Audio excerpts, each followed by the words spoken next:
journey with intention and never fail to mention that we go hard every time we go in. Everything I'm feeling must be something I've been missing. However, all the way. Welcome to the second episode of Book Babes. For our new viewers, thank you for joining us. And for our returners, thank you for coming back. So we're going to quickly introduce ourselves, and then we're going to jump right in. I'm Danica. I'm Bridget. I'm Takesha. I'm Erin. So today we're going to continue with our memoir theme. We will be discussing Educated by Tahereh Westover. Tahereh Westover has been called many names: Fish Eyes, Pygmalion, and even Nigger. But none of those names define Tahereh. She's an American historian and writer whose memoir, Educated, debuted at #1 on the New York Times bestseller list and nominated for many national awards. She's a self-educated graduate of Trinity College and Brigham Young University. Her drive and curiosity earned the Idaho native a Rhodes Scholarship to Oxford. Tahereh Westover's memoir, Educated, redefines what it means to actually be educated. Thank you, Bridget. So there's a lot happening in this memoir. We get to witness Tahereh transform from a young girl who believes every single thing that her father tells her to a young adult who questions the ideas and values that she's known her entire life. And this kind of began with Tahereh deciding to go to school. So how do you guys think her decision to go to school affected her life? Well, I'll start. I think that it affected her life drastically because it made me think about how when people have a lack of education, they don't necessarily know any better.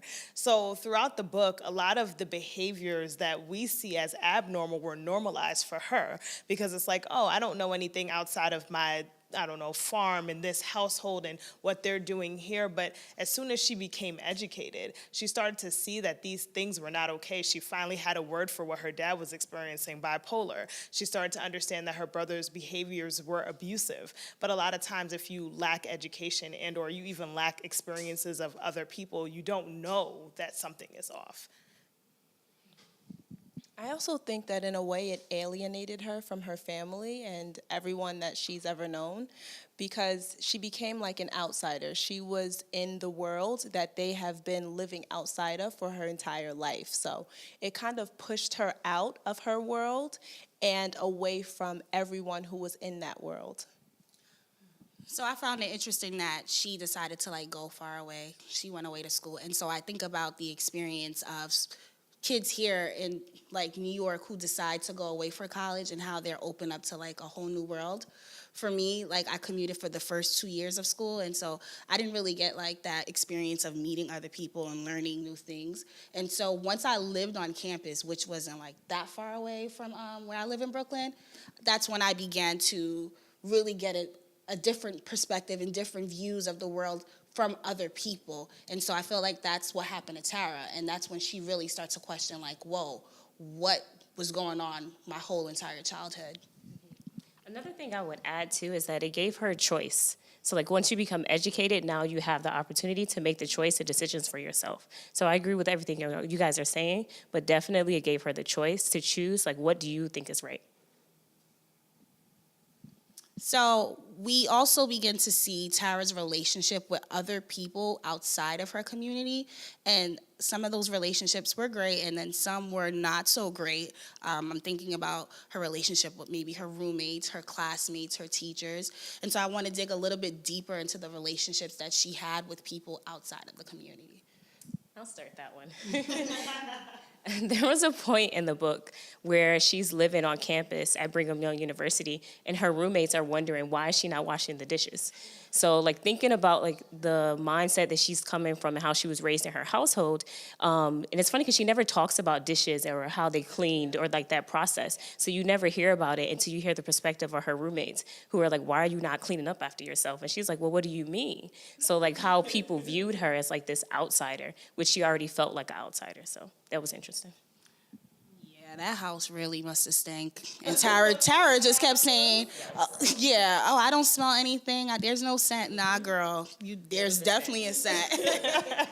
I always think about the owl that they brought home and allowed to live with them. Which was so And that just makes me feel like, for you to think that something like that is normal, the smell that an outside animal would bring into the home, as well as, right, and it's just like, you thinking that something like that is normal is why it's hard to develop relationships with others and connect with other people who are like, that's very strange. I mean, the owl, I just can't get that owl out of my head. No, that owl stays in my head.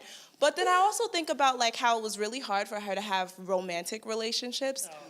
For example, like Chris, who was partially in her world and he kind of knew what her life was like, but also lived in the outside world. And it was just so difficult for them to have a full connection because he couldn't understand why she had such a hard time separating herself from her home. And she just couldn't be vulnerable with him. And that really held her back from having a full-fledged romantic relationship with him. And it really broke them down. So that is one way that her upbringing really stopped her from having romantic relationships with people, let alone just friendships or any type of professional relationship. It's true. And then you think about how hard she judged the girl she was living with. What I think is interesting about what you just said is that a lot of these people grew up in the exact same world, but for some reason experienced a less severe version of that world. So for her, everybody else was like a walking devil except for her family, who were like the mercenaries. We came to save all of the Mormons, and then everyone else was just basically like, you're sinning. And even down to the pastor, which I thought was interesting because the pastor is supposed to be the most authentic person inside of the church, right? We know that's not true, just, it's the truth. It's not true for every church, I'm gonna just say it. But in this instance, he was trying to save her. Like, I saw the pastor, like, attempting to basically save her life. And I saw how much she rejected it down to grants. And I don't want to accept money from the church. Yeah. He's like, here's my personal checkbook. Right. And she's still like, no, I'm going to just suffer with this tooth. Like, and it's like, your tooth is rotten, sis. It has to come out. I don't even mean to laugh, but I just kept thinking about it.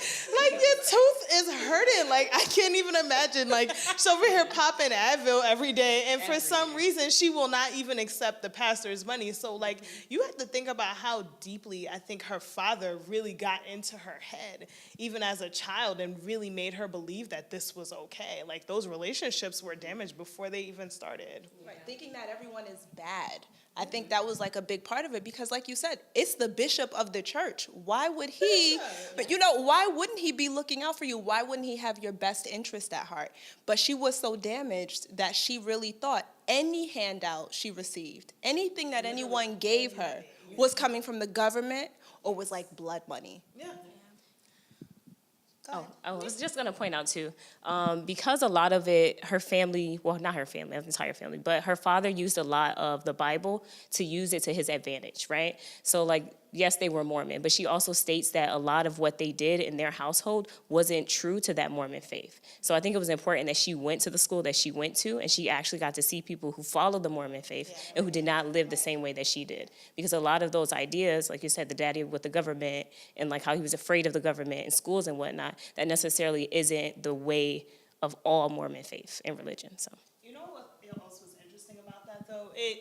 Because she went to school, she was actually able to see the stories that her parents had told her. Yes. So that one story where she's just like, oh, and the government busted in and they did this, this, and this, she started to see the inconsistencies in the story. So I thought it was interesting when you brought it up that, if it wasn't for her going to school and reading that specific article, she would never have known that that story was halfway fabricated. Right. Yeah. And not even by his own, I don't even know if he meant to do it or not. Like, he might have omitted it because he wanted her to believe something. Or he might really have just not been educated enough to look for the rest of the story. Mm-hmm. So yeah, I want to talk a little bit more about her school experience. So one of the scenes that I remember is her being in class and seeing this word on the board, and just her wondering what's that word. And so she raises her hand to ask the professor in this big old room with a whole bunch of students, what does that word mean? And the word is Holocaust. All right. You gotta take the whole picture because her professor was a Jewish man, so it wasn't like Sorry, you have to. Tanika, let me add on to the story. Yes. Yeah. Her professor was a Jewish man. Okay, he was of the Jewish religion. So the fact that she pointed out that word and asked what it was, everyone thought she was like, they thought she was joking. Like the whole class turned and looked at her like, is she serious right now? Because that's something you learn at a very young age. But she had no clue. That even reminds me of her brother. Her brother's calling her nigger over and over, calling her nigger. And she's just thinking that he's calling her nigger because he's saying this because they're working out. And I can't remember where they were working, but wherever they were working, she kept getting like dark mud or like something like that over her face. And she's just thinking that, oh, he's calling me nigger because my face is dark, but not realizing what goes behind that word, like what it means, like the ignorance, the history of what that word means. And eventually she does learn what it means, and she no longer wants to be called that, but her brother didn't care because he had his own issues, going on. To say the very least. She actually says that she doesn't know if this is willful or accidental ignorance. And, you know, that really stood out to me because at that moment, I really felt bad for her. Because she really didn't know better, and I just felt like it was a red flag to everyone around her. It's very strange for someone to say that they don't know what the Holocaust is. I mean, come on. Yeah. So that is a point where I feel like someone should have intervened. Exactly. Yeah. Instead, they shunned her, and it's just like continuous shunning. She was not willfully, but accidentally ignorant to a lot of these things. And I feel like it was the responsibility of the people around her to bring her in and educate her. And I just felt like she was still left on her own. Right. So even with her roommate or her classmate, she was like, oh, did you read the textbook? No, it's an art class. I didn't know I had to read the textbook. I thought I just had to look at the pictures on each page. And I was like, nah, sis. Yeah, it's like, oh, why do I have to read the words? I just thought I had to look at the pictures. And so that's why she kept failing all the tests. And at that point, I feel like someone should have asked her, like, hey, you know, is there... You have an education. Right, is there something more that you need to tell us? Because to me, if my friend did that and said, hey, I didn't read the words, I just looked at the pictures, I would have asked her a question. But once again, they were just like, she's weird. Exactly. Let me leave her alone. On top of that, her roommate never questioned why she didn't know what a textbook was. Yes. Because she said, did you read the textbook? And she said, what's that? I don't have one of those. And she's like, that thing in your hand. And she's like, oh, I just looked at the pictures. But all of these little signs, and I feel like it's so strange that no one knew that she had not gone to any type of schooling. That's what we were... I don't know, because then I think about it. Then I think about it, and I'm wondering, like, think about yourself when you were in college. If you were the friend Vanessa, and someone said, oh, I didn't know I was supposed to read the book and not just look at the pictures, you would have been like, oh, something wrong with them. Maybe they're on drugs. You might be high right now. I was like, sis might be high. I don't know. I would have been like, you okay? Because it was too many strange things going on at that point. And we, just to be clear, this is not 1950 something. This is the decade of 2000 something. Yeah. This is not a long time ago. So if someone tells me, oh, I just thought I needed to look at the pictures, I'm going to think something is out. But they're not in college with you. So if you made it here with me and you're alongside of me in this university, you got to know something. So you might be high. It was too many. The thing is, you're talking about, she didn't know the Holocaust. She never heard of the Civil Rights Movement before. She didn't know what a textbook was. Like, I would be questioning even the university. Like, how did she get, I'm just being real, how she got in at the same level as me. And I would be pissed because all of this work I put into going to college, and you telling me you got by all these years without reading a damn textbook? You out here reading pictures? I'm not surprised by that. I mean, with the recent scandal and parents are paying for their children to get into college, then yes, people certainly can go into college without having to work hard to get there. So, I mean, there could be any circumstances that are happening that allowed her to be there. That's why I think people would not have dug deep into it, because when you think about it, you're just looking at it on a surface level. You're probably like, oh yeah, maybe she came in, she's a skater. She doesn't really care about looking deeper into, I need to learn these things, or not remembering what the Holocaust means, like certain things. Okay, so you're an educator, and if one of your students asked you in the middle of class, what's the Holocaust? You wouldn't have followed up with that kid? I didn't say me as the educator. I said myself as a college student, because we're talking about her friend Vanessa. No. But I didn't study education in college either. What I'm saying is her friend Vanessa, as the college student, is not worried about nobody else not knowing information. Now the professor. But then again, you're a professor of how many students? You really about to go and figure out and follow in behind that one? She didn't know what the Holocaust was, and on top of it, he never addressed the fact that he didn't address the fact that she had offended him, right? Outside of all of that, he should have even pulled her aside and said, like, hey, I don't think this is a funny joke, in the same way that her friend did it. What her friend did is what he should have done as an educator, and he just let that moment pass. It was a teachable moment. It was the moment for him to probe and find out what's going on. What kind of student or person are you? Like, and start to question her from there. Like, it just didn't make sense that he just didn't say anything. That's true. I agree. I can see that. But at the same time, no, you sound like you're not on the same page. I'm not, because you asked a different question. You started with Vanessa. No, it started from Aaron. Aaron was talking about how no one really dig deeper into why didn't she know these things. So I'm like, professors. Yeah, so like, okay, I wasn't thinking about professors. But at the end of the day, when you think about it, when you're a college student, you're not worried that deeply about what's going on with the next person. You got your own things to worry about. That's all I'm saying. She was stealing her notes. She didn't know how to study. Like, it was her friend. That's my thing. It would be different if it was some regular other college student, like, off to the side. I don't care. But my friend, like, I don't want to know why my friend doesn't know how to read a textbook or how to make flashcards or how to study or do anything. It just, I don't know. For me, it was a lot. That was that one instance. That was the only class she wasn't doing well in, was the picture book. And that's because she didn't realize that she had to read textbook. Yeah. All right, so maybe it's time for us to move on. So, yeah, because Bridget, no. I'd be like, oh. All right, so I want to talk a little bit more about, like, her family, in particular, her mom. You talked about her popping Advils when her tooth was all rotten and stuff. So that was, like, one of the first times that she actually took medicine, right? Pills, because her mom was a healer and she had her healing oils. And I want to talk a little bit more about her healing oils and how her mom was able to heal individual family members, like the father. He was healed. He didn't die. So I want to just talk a little bit more about the mom's healing potions and what you guys thought of that and how it started off as, like, a small business and expanded into this large company. All I have to say is kudos to that family. They out here making bread. Honestly, like Takesha said, like, did it really heal him? He's still alive. So at the end of the day, it must be doing something. Maybe share what happened to the father. You could okay, so this is going to be loosely based on what happened because I don't remember exactly. But essentially, the father was burned in a fire. Okay. Really, yes, very burned, like an explosion, to the point where the mother was scraping off layers of his skin with a butter knife. I mean, like a butter knife, like the kind you dig the butter out and you put it on the toast.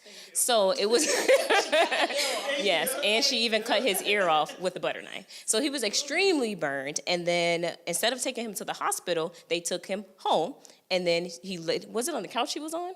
I think he was on the couch. Somewhere in the house, essentially. He was... Yeah, on that couch. Yeah, you're right. On the couch, he was laying on the couch.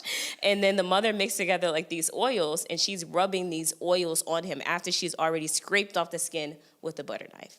And what happens is eventually over time, the skin starts to grow back once you're burned, but then she scrapes it off again, and then she adds more of the oils. So the father never dies. Like, he's still alive to this day. So now she's selling this oil, making mad bread, and they done added on to the house.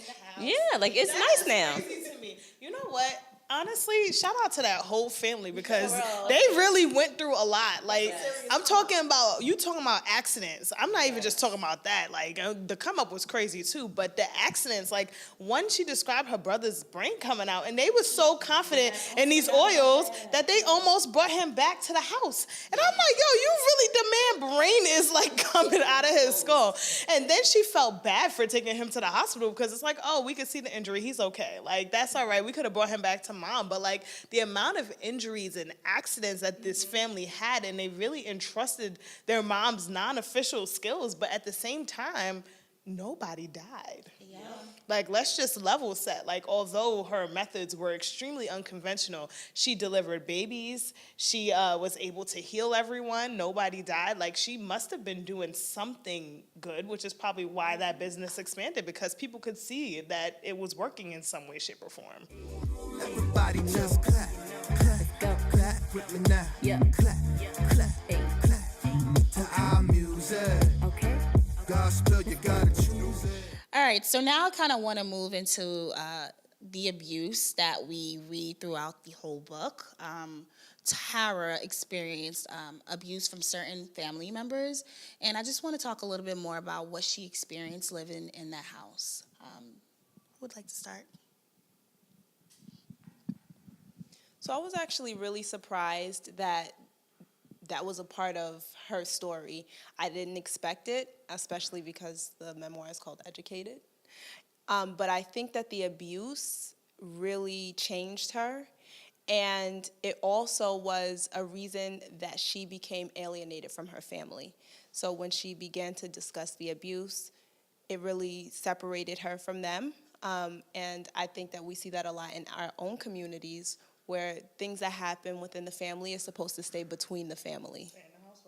And I want to challenge that, because on one side, I grew up with that same mantra, and my family sticks to that, but is that right?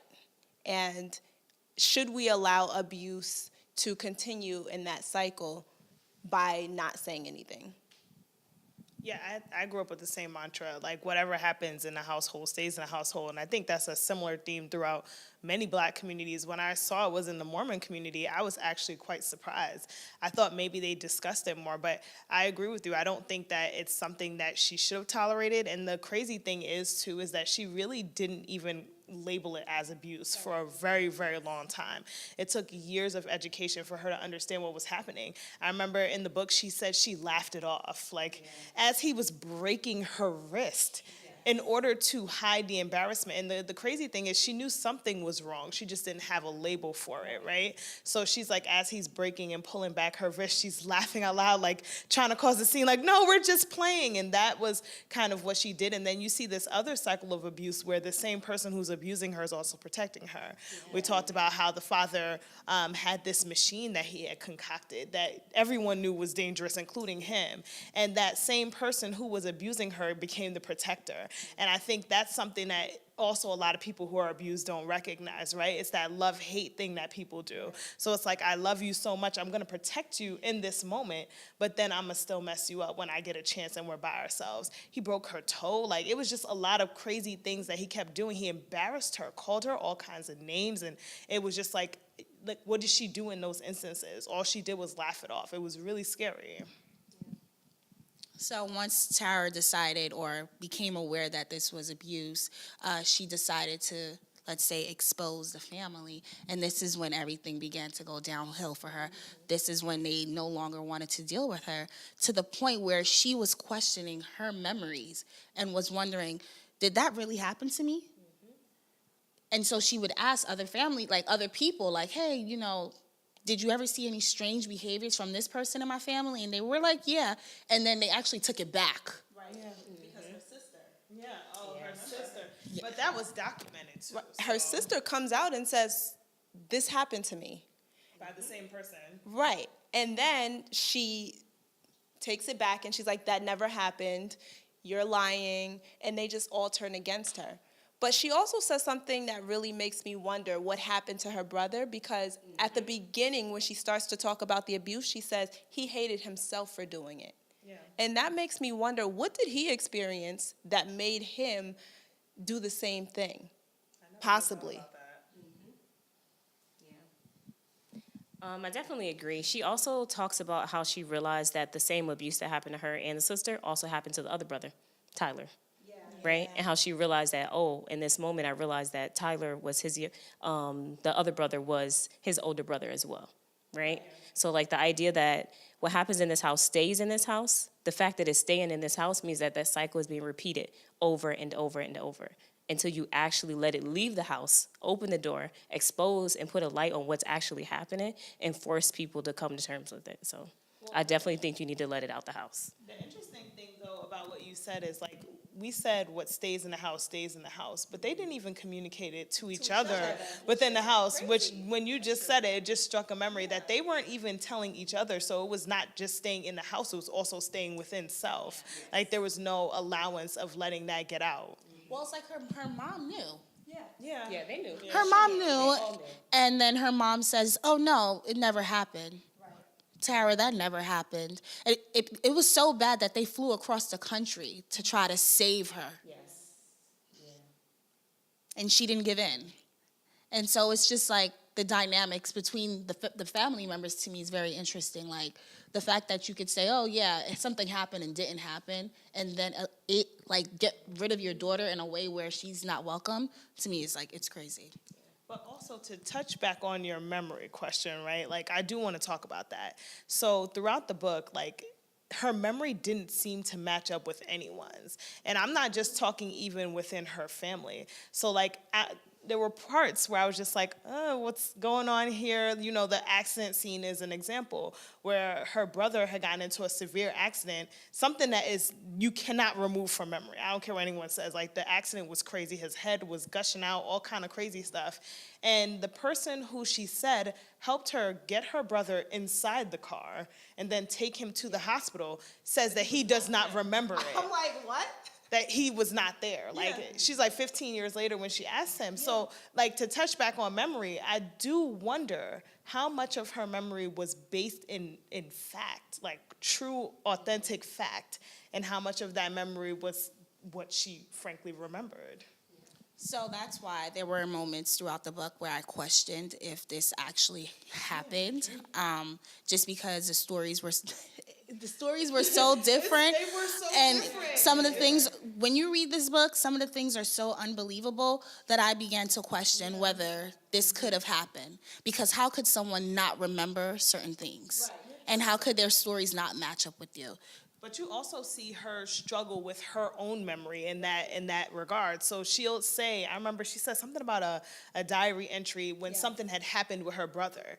And then afterwards, she went back and recanted her own story and then turned around and remembered again that it was true. And so I toggled with that specific memory with what's going on here. Like, yes, I do think that a lot of abuse victims would like to believe that things didn't happen or they stopped or they changed, so the going back and forth. But then when she introduced the idea of someone else who was outside of her family, that's kind of what made me start questioning. I started feeling very weird about it. Yeah. Well, we do know that Freud says that we repress memories when we experience trauma or tragedy. So there's definitely probably some repression and some changes to her memory that she makes. But I also think that the fact that she started keeping a journal helped her to track herself and to remember exactly what happened.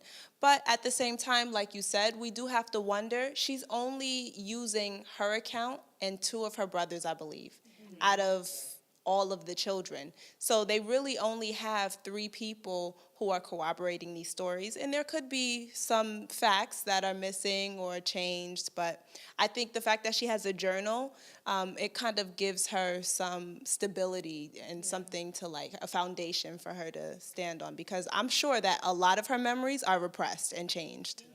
Yeah, speaking of that journal, I think her dad wanted to read it at one point. He's like, what proof do you have that these things happen? Yeah. What proof? Where's the proof? You know what's weird? If she had shown him, if she had shown him the journal, I'm just curious, like what would that have changed evidence-wise?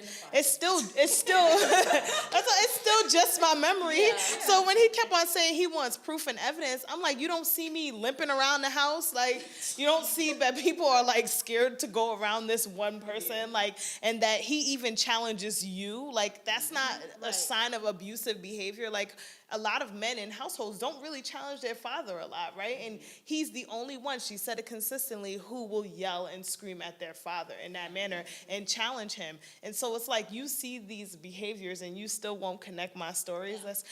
And speaking of which, I'm sorry, because you done got me on a roll. Let me tell you, when her mother tricked her, you remember that part? When her mother, they called the mother after the sister orchestrated all of that crap. Like her sister, we really got to talk to her one day. Her sister orchestrated all of that. I was so mad. And then the mother said, oh, don't worry, we're going to deal with it and we're going to handle it, to find out, and then admitted that the father was bipolar, right? So then we find out later that none of that happened. That was one of the last times she went to the house, I believe. And can you blame her? And that was when Sean had the knife on her. Okay. Right. All right. So I think because we're about to tell them the whole story, and we want y'all to pick it up and read it yourselves.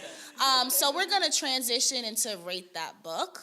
And so let me quickly explain what Rate That Book is. It's a segment where we give the book that we're reading, and currently we're reading Educated, or we just finished reading Educated, a rating from 1 to 5, and we have to use one word to describe the book. So we're going to begin. I will begin.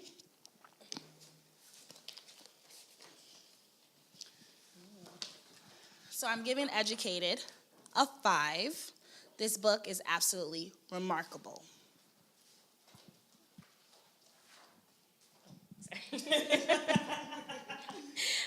I'm going to give Educated a 4. I think the book was riveting.